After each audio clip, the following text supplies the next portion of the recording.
Cuauhtémoc a 500 años de su asesinato.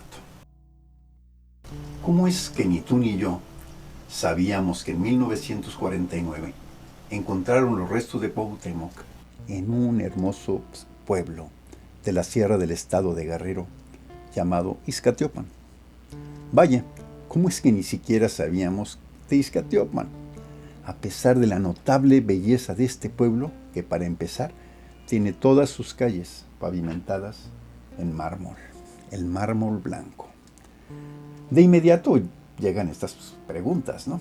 ¿Qué tienen que hacer los restos del último gran Tlatoani de Tenochtitlán, o sea, de lo que hoy es la Ciudad de México, allá tan lejos, tan arriba, en la Sierra de Guerrero, en Ixcatiopan? ¿Y por qué? La mayoría de los mexicanos desconocemos esto. Otra cosa es cómo y por qué la familia que resguardó ese secreto, la familia Rodríguez Juárez, eran unos documentos que decían dónde estaban enterrados los restos de Cuauhtémoc, que lo vinieron protegiendo de generación en generación durante más de 400 años. Y esto hasta que un día, 2 de febrero del 1949, el señor Salvador Rodríguez Juárez se lo confió al cura del pueblo. Y al padrecito resulta que no se aguantó y soltó la sopa, que aguantaron las familias durante más de 400 años. Él no aguantó ni 5 días. Esta noticia llega a los oídos del gobernador de Guerrero, que era Baltasar Leiva Mancilla, que por darle promoción al Estado, a él mismo, a su gobierno, le pide al presidente de aquel entonces, el primer presidente del PRI, Miguel Alemán, que el INAH se hiciera cargo del caso, que lo atendiera. Y es así como en 1949, por su meticulosidad, el INAH le encarga a su connotada, reconocida y minuciosa científica mexicana, Eulalia Guzmán Barrón, que por cierto en aquella época era una celebridad científica. A ella es la que le encargan que fuera a investigar esa efervescencia que estaba causando esta noticia de que en el pueblo de Ixcatiopan, de la Sierra de Guerrero, la familia Rodríguez Juárez tenía un manuscrito de Fray Toribio de Benavente, conocido como Motolinia, que indicaba cómo, cuándo y dónde estaban los restos mortuorios de Cuauhtémoc, que estaban enterrados ahí, en este pueblo, en Ixcatiopan. Seleccionan a Eulalia Guzmán, porque además de ser una experta en manejar y entender, descifrar manuscritos antiguos, o sea, una quisquillosa paleógrafa, con la idea de que a la primera inconsistencia desechara el documento, ¿no?, y darle carpetazo al asunto. El 19 de febrero, Eulalia Guzmán llega a Ixcatiopan y cuando le muestran los documentos, pues nota que no son originales. Y es obvio porque es una familia que de generación en generación, pues el deterioro a alguna de estas generaciones te ha de haber tocado transcribirlos, intentando conservar su aspecto original, que prácticamente los tuvieron que redibujar, por lo que era realmente una copia de un documento auténtico. Que si Eulalia no hubiera tenido esa rigurosa ética profesional que le caracterizaba, el que fueran copias ya le hubiera servido para seguirle el juego a sus jefes y ya negar la autenticidad de los documentos y darle carpetazo al asunto. Y Eulalia hubiera seguido tan famosa como era entonces hasta hoy. Pero, como mujer de ciencia, observó que los documentos contenían datos que en ese tiempo apenas se sabían, o eran nada o poco conocidos, o dentro de un círculo tan reducido de especialistas en historia, que hubieran además tenido la oportunidad de acceder a colecciones de libros muy escasos, raros, caros, voluminosos, algo totalmente imposible para las personas rurales de un lugar tan apartado de la Sierra Guerrerense. Por lo que Eulalia decide quedarse a investigar si en la tradición oral de los ancianos de los pueblos de alrededor existían vestigios de lo que relataban estos manuscritos. Así que durante 7 meses recorre los pueblos aledaños hace minuciosas entrevistas a ancianos de más de 90 años, realiza análisis comparado antes de tomar la difícil determinación de comunicarse con su jefe de lina para decirle que hay consistencia entre los manuscritos y la tradición oral, como para que se empiece una excavación donde ambas, las manuscritos y tradición verbal, coinciden, o sea, donde están sepultados los restos de Cuauhtémoc, justo abajo del altar principal de la iglesia central del pueblo. Pese a todo este logro, le contesta a Eulalia que no hay presupuesto, a lo que el gobernador del estado de Guerrero, Baltasar Leiva Mancilla, responde que va a aportar todo el dinero que sea necesario, por lo que los jefes de Eulalia, de Lina, le comunican que le enviarán a un arqueólogo a Izcatiopan para hacerse cargo de la excavación arqueológica. El gobernador se desespera de esperar y esperar al arqueólogo de Lina, que nada más no llega, y le pide a Eulalia que sea ella misma, como arqueóloga, la que se haga cargo de la excavación. Los funcionarios de Lina, pues ya no les queda otra que autorizarle a Eulalia que dé inicio a la excavación, que esta inicia el 20 de septiembre del año 1949, y como el maestro Heriberto Morales Giles nos narra, que al no contar con un especialista de Lina que llevara la memoria escrita, ¿sí?, pues el gobernador pone no a un notario, sino a un juez para que dé fe de cada paso y de cada cosa que vayan encontrando. Y también, por no contar con el dibujante que suele estar ahí haciendo croquis acostumbrados que representen y que son parte del procedimiento normal en excavaciones, pues prefieren utilizar el sólido registro documental e evidencial de fotografías, que gracias a Rudy Edgar Colin Escalante forman parte de esta videosíntesis. Son fotos del señor Eliseo Salmerón Jr., que era fotógrafo oficial del estado de Guerrero de aquel entonces. Como se nota, era impresionante el júbilo que tenía la población para apoyar esta excavación, ahí en su propia iglesia principal. ¿Cómo fue, maestro, ese día en que se hallaron los restos de el gran Cuauhtémoc? Bueno, mire, desde que llegó la maestra Eulalia Guzmán el 17 de febrero del 49, aquí en Izcatiopan había la emoción de que en la iglesia estaba sepultado Cuauhtémoc, porque así lo manifestaron desde un principio. Ahora bien, ella empezó a hacer todas las investigaciones necesarias y en el mes de septiembre, el 3 de septiembre, se levantaron las actas dándole a conocer al pueblo que se iba a tumbar el altar y iban a excavar hacia abajo, porque la investigación daba de que ahí estaba la tumba de Cuauhtémoc. Entonces fue hasta el 26 de septiembre que lograron tumbar el altar y empezaron a irse del nivel natural hacia abajo, 1,5 metros. Perdón por interrumpir, para agregar estos datos. Como se puede apreciar en la fotografía y bajo este gráfico, bajo lo excavado, bajo el altar, se ve que no hay cimientos, o sea que el altar descansa simplemente sobre tierra suelta. Tierra en la que se encontraron multitud de huesos no quemados de adultos y de niños. A la izquierda había los restos de 3 sacerdotes en ataúd, restos de ataúd, que era costumbre de aquellos tiempos enterrarlos bajo el altar. A la derecha había 2 cadáveres. Ante la imposibilidad de hacer un túnel bajo el altar, porque las 25 toneladas de esta mole se desplomarían sobre el túnel, al demoler el altar se encontró que tuvo varias ampliaciones, porque bajo la mesa de sacrificios se encontró la fecha de su última ampliación, enero 13 de 1830. Al retirar toda la tierra, bueno, después de que se quitó todo el altar, se quitó toda la tierra, se encontró este piso de ladrillo de adobe de 17 centímetros de espesor, recubierto con un estuco blanco. Después de quitar este piso de adobe aladrillado, se encontró un montón de piedras de mármol, sobrepuestas una sobre otra, sin ningún tipo de mezcla, en la forma piramidal que llaman momostle.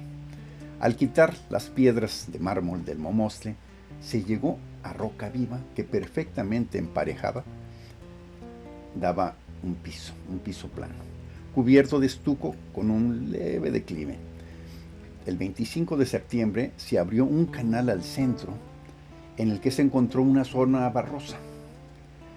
Ya el 26 de septiembre en la zona esta barrosa, cuando el 26 uno de los trabajadores topó al picar con una piedra y sonó diferente, ¿verdad?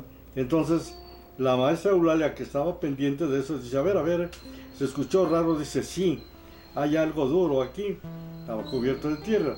Entonces empezaron a escombrar, como lo hace arqueología, poco a poco, y descubrieron una laja redonda que algo estaba cubriendo.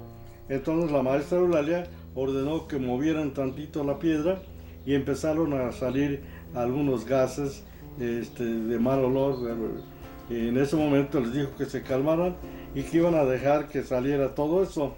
Y ya la maestra Eulalia con el doctor Salvador Ruiz ya estaban pendientes ahí, 2, 3 trabajadores, los demás estaban rodeando arriba a donde habían empezado la excavación, y precisamente entre la 1:30 y 2 de la tarde, ¿verdad? Ya había gente que sabía que algo se iba a encontrar, se empezó a llenar la iglesia de toda la población, y perfectamente cuando la maestra Eulalia Guzmán ordenó que se moviera la laja esa, ¿verdad? El señor Abel Rodríguez fue el que logró meter los dedos y levantó la placa de piedra, ¿verdad? Y lo primero que asomó fue la placa de cobre donde señalaba, como lo acostumbran los españoles, quién estaba enterrado ahí. Y efectivamente la maestra Eulalia Guzmán le dio una pequeña limpiadita y salió el letrero, Rey S. Cuauhtémoc. Y le siguió limpiando y encontró las fechas 1525 y 1529, ¿verdad? Entonces la maestra Eulalia Guzmán decía, 1525 fue cuando mataron a Cuauhtémoc, y 1529, de acuerdo a los documentos, Fray Toribio de Benavente hace el entierro aquí precisamente que hemos descubierto, ¿sí? Y tenía el letrero que decía Rey E.S. Cuauhtémoc. Eso solamente venía de España, esas palabras eran de ellos. Rey excelentísimo señor Cuauhtémoc, porque así lo nombraba Fray Toribio. Entonces, con ese momento, ¿verdad?, sonaron las campanas a todo vuelo, la gente emocionada, unos aplaudían, reían, lloraban, hubo de todo. La algarabía fue grande, ¿verdad? La emoción fue grande. Tanto, ¿verdad?, que el gobernador del estado, cuando él vino al siguiente día 27 y vio todo, ordenó que en todas las iglesias se repicaran las campanas porque se había descubierto la tumba de Cuauhtémoc. Rápido comunicaron y efectivamente a las 12 del día 27 se repicaron todas las iglesias del Guerrero, dieron un repique en señal de que se había descubierto la tumba de Cuauhtémoc. Y de esa manera quedó descubierta. Ahora bien, la maestra Eulalia inmediatamente informó, comunicó, como era su obligación hacerlo, avisó al gobernador, avisó a Antropología e Historia, y al siguiente día del descubrimiento, el 27, llegó el gobernador. Luego enseguida, el 29, llegó Alfonso Caso, Zavala y Marquina, que eran los que estaban allá en antropología y que habían comisionado a la maestra Eulalia Guzmán, ¿verdad? Y al llegar se dieron cuenta de todo, ¿verdad? Y ya al llegar ellos, la maestra empezó a describir todos los estudios y todo lo que había hecho, y que ya habían encontrado la tumba, y por lo tanto ya estaba el acta de todo lo que habían encontrado. Cada cosa que sacaban, la anotaban. Exacta, tiene el testimonio de lo que encontraron ahí. Y dice, pero hay que recordar que la maestra Eulalia no es cualquier persona, es una persona que tiene muchos estudios que realizó aquí y realizó en Alemania. Y además, allá en Alemania, dice, hizo trabajos extraordinarios. Es una verdadera investigadora, ¿sí? Así dijo Alfonso Caso. Yo tengo el documento donde está todo lo que dijo ella, él, lo que dijo Marquina y lo que dijo Zavala. El juez que nunca era el de Teoloapa, todos pertenecíamos al distrito de ella, nunca se separó, siempre estuvo pendiente de todo lo que hacía la maestra Eulalia Guzmán y iba anotando. Ese día estaba todo claro. Al siguiente día llega el gobernador y da por hecho todo.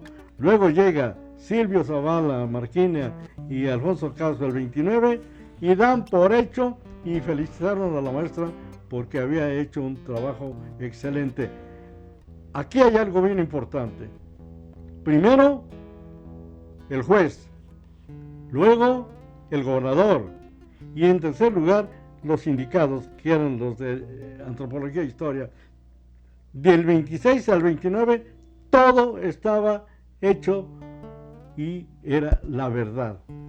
En cambio, cuando regresó Silvio Zavala y todos a México, ¿verdad? Exactamente al mes, allá hicieron otro grupo, ¿verdad? Como de 10 gentes, entre ellos 3, y el 27 de octubre, exactamente al mes, estaban negando. ¿Por qué lo hicieron de esa manera? ¿Por qué aquí, si eran buenos profesionistas, dijeron que era verdad y al mes se juntaron con los otros allá y negaron? Ni siquiera. Los que vinieron aquí sí fue Silvio, Zavala, Marquina y Alfonso Caso. Los otros no vinieron aquí.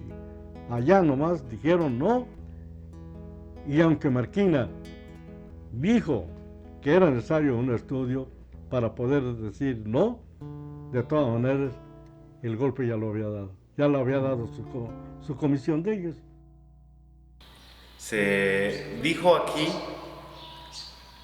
que había unos documentos. Vamos a suponer que es un mapa de un tesoro, ¿no? Que guardó una familia, que se fue pasando de generación en generación, de padres a hijos, y que ya el gobierno pues dice, vamos a ver qué está pasando, comisiona a Eulalia Guzmán, paleógrafa y una gran investigadora, viene, hace todos sus estudios, y se da cuenta que pues ese tesoro pues es real, porque al investigar con las personas mayores de los alrededores de Aquiscatiopan, se da cuenta que concuerda lo escrito con lo oral. Entonces pues tiende a escarbar, a la excavación, y no escarba en ningún otro lado más que donde dicen los documentos, bajo el altar mayor de esta iglesia. Ahí está el tesoro. Escarba y encuentra el tesoro. Encima del tesoro está la placa que por tercera vez corrobora el hecho de que realmente ahí está el tesoro. Una placa ovalada de cobre nativo con la firma. Entonces, después, el mismo INAH comisiona a otras gentes para negarse a ellos mismos. Y dicen que esto es una mentira. A ver, ¿cómo está esto? Y ahora, aprovechando esto de la inteligencia artificial, hagámosles estas preguntas. ¿Qué probabilidad existe de encontrar la primera, un objeto de más o menos 2 metros cuadrados, lo cierto que era mucho más chiquito, en los 2 millones de kilómetros que tiene el país? A la primera, ¿no? La respuesta de la inteligencia artificial acerca de esta situación estadística es de 1 en 1 billón. Ahora vamos a agregar lo que los funcionarios del INAH dicen, o sea que son falsos. O sea, ¿qué posibilidad tienes basándote en que los datos orales y los datos escritos sean falsos, de encontrar un objeto a la primera? La respuesta es prácticamente cero, nula. Ahora vámonos a ponernos como si fuéramos los jueces del INAH, ¿no? O sea, si encuentras a la primera en estas condiciones, ¿qué es lo que es falso? Los documentos y pláticas que dieron la ubicación de donde estaban los restos de Cuauhtémoc, o quienes dicen que estas fuentes son fraudulentas. La respuesta es que lo más probable es que quien desacreditaba los documentos y las pláticas sean los falsos, debido a que en este escenario, sin coincidencias extremadamente improbables, la exactitud de la información inicial, escrita y verbal, habría sido confirmada.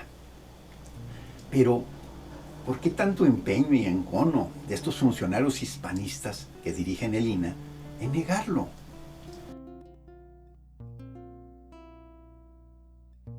Bueno, primero decirles que este lugar, desde más antes que fuera el descubrimiento en el 49, ya se conocía como la Plazuela Cuauhtémoc. ¿Por qué? Porque de acuerdo a la historia y de acuerdo a la muerte de Cuauhtémoc, que fue en 1525 allá en Izancanac, ¿verdad? La fecha exacta, 28 de febrero de 1525, es cuando matan a Cuauhtémoc, el invasor que encabezaba en aquel entonces pues era Cortés. Por órdenes de él lo colgaron, pero no como dice la historia, que del cuello, no, a él le ataron los pies, lo colgaron y le pusieron lumbre en la cabeza. 28 de febrero de 1525, junto a él quedó también colgado Juan de Tecteo. Ahora bien, Cortés emprendió la ida rumbo a donde iba, a las Cibueras, y resulta verdad de que Textlacaxtli, que era su brazo derecho de Cuauhtémoc, el de las estrategias, el mejor guerrero que tuvo también Cuauhtémoc, fue el que tomó la decisión y le dijo a los 32 guerreros que lo iban acompañando que se iban a ir saliendo de a uno por uno y regresar al mismo lugar a donde había quedado Cuauhtémoc colgado. Y de esa manera lo hicieron. Se dice que el día 14 de marzo, ¿verdad?, ya los guerreros estaban en el lugar donde colgaron a Cuauhtémoc, lo descolgaron ya por orden de Textlacaxtli, lo envolvieron en hojas aromáticas que no permiten la descomposición del cuerpo, y de esa manera, ¿verdad?, lo envolvieron también en tilmas y emprendieron el viaje hacia la tierra donde Cuauhtémoc nació, y que eso lo sabía Textlacaxtli, porque Textlacaxtli también era originario de esta región. El lugar donde él radicaba era aquí en la población de Pachivia, así es que conocía perfectamente la vida de Cuauhtémoc. Y de esa manera, ¿verdad?, se vinieron y salieron de allá aproximadamente entre el 14 y 15 de marzo. Caminaban en la noche y de día se escondían en pueblos amigos. Se habla, ¿verdad?, de que el recorrido fue pesado por eso, porque en primer lugar no se podía, ¿verdad?, pues caminar de día, porque Cortés se dio cuenta que los guerreros ya no iban y ordenó que los persiguieran y que acabaran con la gente, con los guerreros, y si ya llevaban el cuerpo de Cuauhtémoc, lo mismo, que lo desaparecieran, que no quedara nada de él. Y de esa manera pues se venían escondiendo, por ese motivo. Ahora bien, la región por donde entraron en aquel entonces, por lo que hoy es el estado de Guerrero, fue por Olinalá. Y al llegar al río Grande, decían ellos, que hoy se conoce como el río Balsas, en ese lugar, ¿verdad?, supieron, porque Textlacaxtli tenía mucha inteligencia, traía guerreros adelante, traía guerreros atrás, a la derecha y a la izquierda, o sea, él iba rodeado, el cuerpo de Cuauhtémoc. Bueno, llegó un momento en que el olor ya estaba más fuerte, hicieron un camastro y ahí lo expusieron al sol para que las aves de rapiña se comieran la carne de Cuauhtémoc, porque ellos no iban a estar tasajeándolo. Entonces los buitres, los opilotes dieron cuenta de la carne de Cuauhtémoc y de esa manera, ¿verdad? Ya cuando estaban los puros huesos, pusieron lumbre en llamarada y empezaron a pasar todos los huesitos porque la distancia que iban a recorrer pues era muy grande. Y además así en las condiciones que lo estaban haciendo de caminar de noche y de día esconderse. Y cuando llegaron al río Balsas, supieron, ¿verdad?, que aquí en Zompancuahui, la tierra de Cuauhtémoc, ya estaba llena de soldados españoles, esperando que llegaran aquí para matarlos y quitarles el cuerpo. Entonces ellos, ¿verdad?, en vez de agarrar en la dirección a este lugar, Zompancuahui, se desviaron rumbo al Estado de México que es hoy, para llegar a un lugar que se llama Zacualpa. Ahí en Zacualpa hay una ermita que hicieron donde dice ahí descansaron los restos de Cuauhtémoc. Luego supieron que en Iztapan de la Sal ya había soldados españoles y lo que hicieron, dice, no, pues vámonos. Y salieron allá rumbo Izcapuzalco, Izcapaneca y llegaron a un lugar que hoy atraviesa la carretera de Iguala a Tierra Caliente, que se llama Alpizafia. Ahí permanecieron mucho tiempo, escondieron los restos por un lado y ellos vivían por otro, protegiendo siempre los restos de Cuauhtémoc.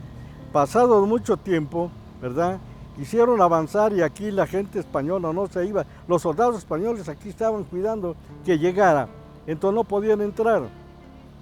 De ahí subieron a lo que hoy es Telolapa, ya había una colonia de aztecas, el lugar se llama Mexicalpan. Ahí estuvieron un largo rato a manera de esperar a ver si ya era posible entrar aquí a Zompancuahui, pero no se podía. Hubo una epidemia ahí en lo que hoy es Telolapan y en el mero lugar se llama Mexicalpan, donde estuvo Cuauhtémoc, y se llevaron los restos a otro lugar que se llama Tezcalatla. Hoy se conoce como el lugar de los Sabinos. Y ya estando ahí, intentaron, porque ya pasaba de 2 años, sepultar a Cuauhtémoc ya en otro lugar, porque ellos pues ya habían tardado en llegar a ese lugar y no podían entrar aquí a Zompancuahui. Entonces decidieron buscar un lugar y se fueron unos emisarios rumbo a lo que hoy es la ciudad de Iguala, un valle grande, un lago, y decían, no, pues ese es el lugar que podemos escoger para sepultar a Cuauhtémoc. Pero cuando los emisarios estaban en la ciudad de Iguala, que es hoy, les avisaron que los españoles que estaban aquí cuidando a que llegara Cuauhtémoc ya se habían separado, ya no había. Entonces ellos de allá se fueron a un lugar que hoy se llama Tenanguillo. Es un ojo de agua que todo el mundo conocía en ese lugar. Tenancual se llamaba el ojo de agua Tenancual. Y de Tezcalatla llegaron a Tenancual. En ese ojo de agua descansaron el cuerpo un día antes de que llegara aquí a este lugar. Y allá fue a donde toda la gente rodeó, danzó y sus joyas, dice, las aventaban a donde estaban los restos y al mismo tiempo las mujeres se desbarataban el cabello y toda la noche fue de ceremonia. Ya antes del amanecer, ¿verdad?, dijeron que ya venían para acá y entonces la gente de allá acompañó el cortejo a llegar a este lugar. Por eso se llama la Plazuela Cuauhtémoc, porque desde Izancanac y toda la vuelta que dieron de esta manera, aquí fue el primer lugar a donde se descansaron el cuerpo, porque abajo estaba el palacio de los padres de Cuauhtémoc. Mientras hicieron el cambio aquí de los que venían cargando, allá ya se estaba preparando la gente para recibir el cuerpo de Cuauhtémoc. Y de esa manera, ¿verdad?, llegó Cuauhtémoc muerto, sus restos, a este lugar a su tierra natal, porque así era la tradición. Todo tlatoani muerto en cualquier lugar tiene que ser llevado al lugar de nacimiento. Y Textlacaxin sabía que él era de aquí, porque repito, ellos dos se llevaban muy bien, y pues Textlacaxin fue su mejor soldado, su mejor guerrero, su mejor guerrero, el que le ayudó en todas las batallas que se presentaron allá en la Gran Tenochtitlan. Y de esa manera pues quedó el nombre aquí de la plazuela, hoy Plazuela Cuauhtémoc, por eso se le llama así. Y en 1985, su servidor, el que habla, ¿verdad?, junto con la presidenta municipal, se nos dio por poner aquí la figura de Cuauhtémoc. Entonces mandó a hacer, se tomaron las medidas del cuerpo, de todo, y se mandó a hacer la figura, y el doctor Salvador Rodríguez Juárez vino a señalarnos, ¿verdad?, el lugar donde se tenía que hacer el monumento, precisamente para que quedara la figura de Cuauhtémoc. Ya antes, en 1950, en el centro de ese lado, ¿verdad?, ya habían hecho un monumento de puro mármol, pero con el tiempo, ¿verdad?, se empezó a aflojar, se empezó a estrellar, se cayó y quedó así hasta 1985, que le repito, la autoridad en donde yo estuve como regidor fue cuando se instaló en este lugar y se mandó a hacer la figura de Cuauhtémoc, que hoy todo el mundo viene, la admira y pues se sacan fotos y todo. Pero hasta ahí nada más, desconocen por qué se llama aquí Plazuela Cuauhtémoc y por qué está la figura de Cuauhtémoc. La verdad fue de que desde Izancanac se trasladaron hasta Zompancuahuil y aquí fue el lugar donde entró, donde llegó, para después llevarlo al palacio de sus padres y hacer el entierro, ¿verdad?, de Cuauhtémoc, como lo hacían en aquel entonces. A la usanza de aquel entonces lo honraron en el palacio de sus padres y ahí lo sepultaron. Así es que nos vamos para, lo conocemos así como el Momusle, que quiere decir algo oculto. En 1976, el presidente de la República, Luis Echeverría, pidió al Instituto de Antropología e Historia se hiciera una nueva investigación, porque así lo estaba solicitando el gobernador de este estado, que era don Rubén Figueroa Figueroa. En ese entonces, ¿verdad?, fue al arqueólogo Buenfil al que mandaron, y él trajo pues un equipo, ¿verdad?, según él, competente para hacer los estudios necesarios para ver hasta dónde estaba la verdad que se dio a conocer en 1949. Así es que al trasladarse aquí, también traía con él de compañero al arqueólogo Juan Yadeun. Juan Yadeun fue el que le tocó estar en este lugar para hacer el estudio. En ese entonces yo trabajaba aquí en la escuela primaria y en una de las tardes me di cita para estar aquí y preguntarle al arqueólogo Juan Yadeun que por qué habían empezado a excavar si aquí anteriormente lo sembraban, había milpa, cosechaban maíz, y que cómo habían dado con este lugar. Entonces me decía él que aquí en México había 30 personas especializadas en fotografía aérea, descubrieron que aquí había algo oculto. Dice, yo me vine ya a lo seguro de que aquí voy a encontrar qué es lo que estamos investigando. Él estuvo aquí en el mes de marzo, abril, mayo, y al principio como que no tomaba muy en serio esto. A mí me lo dijo 2 o 3 veces, es que esto es como un juego, todavía no encuentro nada. Pero a través ya del tiempo, lo que fue en junio, julio, empezó a encontrar aquí escalinatas y varias bardas, ¿verdad?, las cuales le fueron cambiando a él su forma de pensar, y ya para el mes de agosto encontró lo que vemos allá al fondo, ¿verdad?, que son, ahí tenemos el monumento dirigido a uno de los dioses del viento, Ejecatl, ¿verdad? Y está dirigido precisamente a ese lugar que ve usted allá como pintura, a donde el sacerdote hacía sus ceremonias dirigidos al dios Ejecatl, ¿verdad? Que era el que representaba aquí en este lugar. Ahí fue donde Juan Yadeum dijo, ¿verdad? A mí mero me lo dijo, esto ya cambió de todo lo que estaba pensando. Y le debo decir algo, aquí fue habitado de muchas generaciones, porque esta gente llegó de aquí de donde nace el sol, Tabasco, hasta el Océano Pacífico, y esta fue la región Chontal, ¿sí?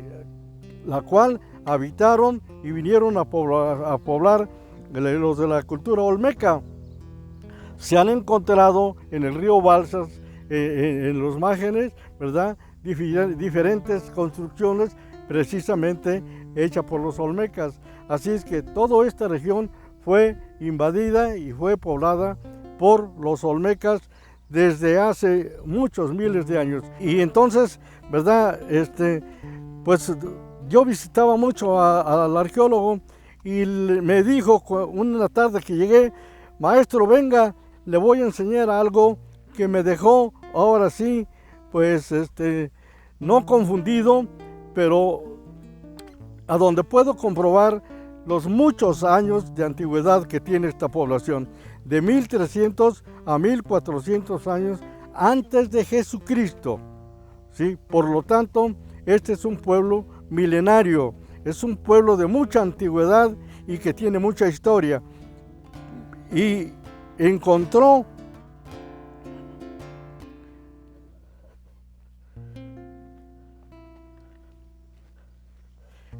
la barda precisamente aquí en este lugar, ¿verdad?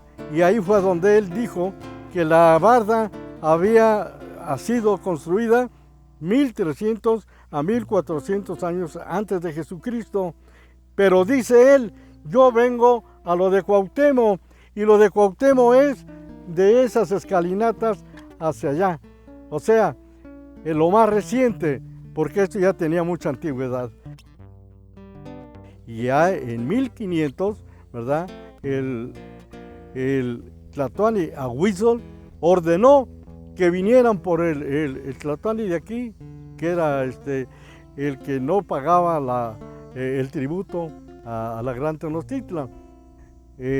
Al señor Cuayautitla lo tomaron prisionero y se lo llevaron a la Gran Tenochtitlan, y ahí acompañaba al señor Cuayautitla su hija Cuayautitali.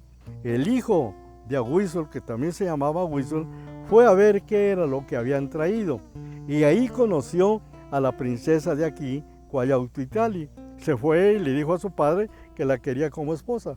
Ya se casó el hijo de Ahuizotl, que también se llamaba Ahuizotl, y se casó con Cuayautitali en mayo, y se vinieron para acá a gobernar. Y Cuauhtémoc nació aquí el 23 de febrero de 1501. ¿Sí? Y como ve, pues estas construcciones le cambiaron la idea a Juan Yadeum. Yo le dije que ya era un capricho del gobierno que no quería dar la autenticidad de lo que aquí existía. Y decía, digo, pero yo espero que hoy lo haga. Y me dijo él textualmente, no lo va a hacer. Le digo, pero ¿por qué? Entonces ustedes, ¿qué están haciendo así? Están haciendo un estudio y usted ya se confirmó que efectivamente lo que estáis descubriendo es verdad. Dice, sí, sí es verdad todo, pero no, el gobierno no lo va a hacer. El gobierno no va a dar la autenticidad, porque en primer lugar, no tiene las facultades. Bueno, yo les decía, no, el licenciado Echeverría va a venir y lo va a hacer, y decía él, no lo va a hacer. Total, que así fue. Pero coincide con que entonces el presidente de la República ya le hablaron de la embajada y ya llamó a Caso. Y entonces Caso dice, sí, cómo no. O sea, las dos la posición hispanista por un lado y la posición opresora y la posición gringa coinciden y los dos llegan hasta el presidente de la República y unos lo presionan y otros les sirven de instrumento para cumplir la encomienda norteamericana, ¿no? Y entonces a partir de allí se va a iniciar la comisión, la primera comisión que va a revisar los trabajos, la comisión Marquina Zavala, que es de volada, inmediatamente, ¿no? Después de que dijeron Marquina y Caso, dijeron que todo estaba en orden y que era una gran científica, Eulalia Guzmán, ahora se crea la comisión y a atacar. Precisamente la comisión se crea con el pretexto de que hay errores en la excavación, que pueden no ser auténticos, todo lo que se dijo, ¿no? Ese es. Así lo dijo Antonio Pompa y Pompa a su servidor en el 2015, allá en Antropología e Historia. Aquí hacemos lo que dice el gobierno. Si el gobierno dice que resalte, sale. Que hace falta, invéntenlo. Esto no sale, pero dice la verdad, hay pruebas así, bórrenlas o háganlas perdedizas. Y eso fue lo que hicieron aquí con los restos de Cuauhtémoc. ¿Por qué? Porque en la primera comisión negaron, pero no pudieron demostrar nada de lo que decían. Y en esa participación fue la de Alfonso Caso, la de Marquina y Zavala. En la segunda comisión del 50-51 fue, ahora sí, la más fea, porque el metatasiano que demuestra la quemadura en vida que le hicieron a Cuauhtémoc, ellos hacen perdedidos ese hueso. Y en el 76, la Comisión Buenfil, por órdenes de Carlos Matos Moctezuma, desaparece en el Atlas. Estuvo aquí la maestra Dolores Roldán y ella aquí le dijo al señor Jaime Maussan, la Comisión Buenfil, para poder decir que los restos pertenecían a una mestiza, a una mujer, tuvieron que hacer perdedizo el Atlas que va a donde termina el cráneo y a donde termina la espina dorsal, y que el Atlas determina el sexo, hombre o mujer. La pregunta ahora yo la hago así, de esta manera. Entonces ellos, ¿cómo demuestran que era de mujer? Si ya no estaba el Atlas, ellos ya lo habían hecho perdedizo, o lo escondieron. Según lo que sabemos, lo tiene Carlos Matos Moctezuma. Eduardo. Él tiene el hueso del Atlas, ¿sí? Él se la llevó. En el 76 se perdió y la maestra Dolores Roldán lo denunció.